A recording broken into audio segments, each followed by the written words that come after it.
two kids are on a seesaw that is 2 meters long. One of the kids is a mass of 25 kilograms and the other a mass of 35 kilograms. Assuming each kid sits right on the edge of each end of the seesaw, how far from the more massive kid should the fulcrum be placed to make the seesaw balance?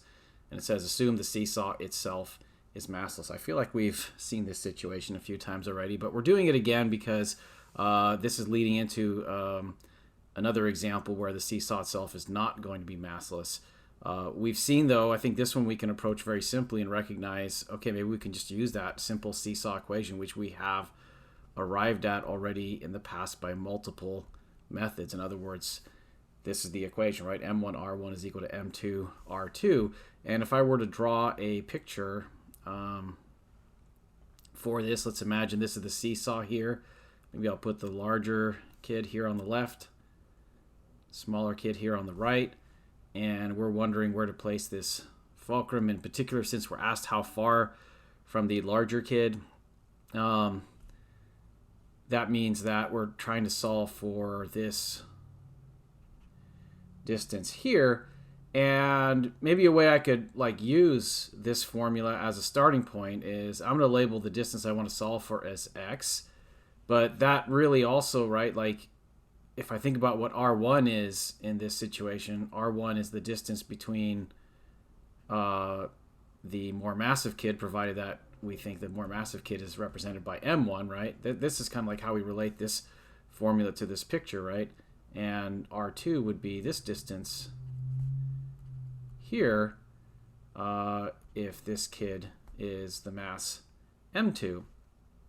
And I think the way we can look at this is we can say, okay, well, since the more massive kid is 35 kilograms, and maybe I can do this just in a pure math way. I'm just going to leave the units out because I think I know the units are going to balance, and I'll just say 35 times x. In other words, R1 is clearly equal to x. M2 is equal to 25 kilograms, but again, I'm just going to work in base units and not write them.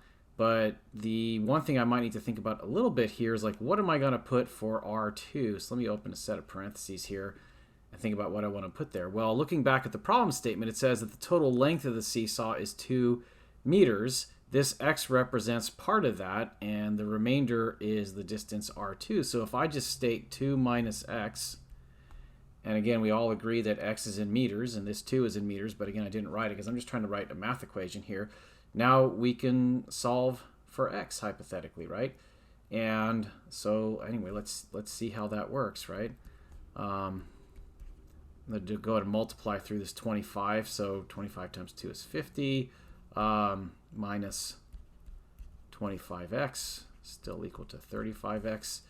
And then maybe I can add 25x to both sides, right? So if I add 25x to 35x, I think I get 60x is equal to 50.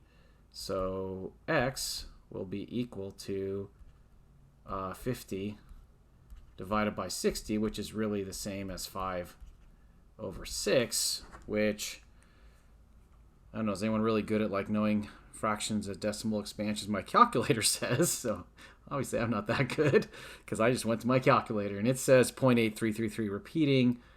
And let's see, looks like we're working at 3 sig figs here, so I'll just say 0.833. And maybe at the end here now I can put in that unit of a meter. So that's what it is in meters. That's 83.3 centimeters if you like. And so in this very simple way, we have arrived at the correct answer.